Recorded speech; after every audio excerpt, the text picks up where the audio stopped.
Tennis player Rohan బోపన్నను అవమానించారా అంటే నిజమే అనిపిస్తుంది. అవకాశవాద విధానాలకు టెన్నిస్ సెలక్షన్ బోర్డు ముందుంటుందని చెప్పవచ్చు.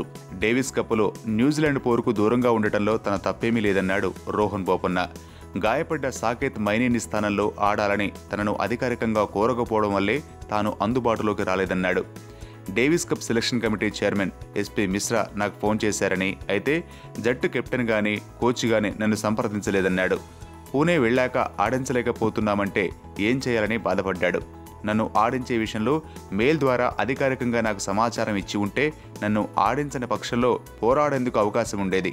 డేవిస్ కప్కు అందుబాటులో ఉంటావా అని డిసెంబర్లో అడిగినప్పుడు నేను ఉంటానని చెప్పినా నన్ను ఎంపిక చేయలేదన్నాడు. నేను పేస్ సరైన జోడీ కాదన్నారు. కానీ ఇప్పుడు ఉన్నట్లుండి మేమిద్దరం మంచి జోడీ ఎలా అయిపోయాం? అసలు జట్టు ఎంపికలోనే ఏఐటీఏ పెద్ద తప్పిదం చేసిందని, ఒక డబుల్స్ 3 సింగిల్స్ ఆటగాళ్లను ఎంపిక చేసిందన్నాడు. అయితే ఇప్పుడు ఒక సింగిల్స్ ఆటగాడు గాయపడగానే డబుల్స్ ఆడేవాడు కావాల్సి వచ్చిందా అని బోపన్న తన మనసులో బాధను చెప్పుకొచ్చాడు.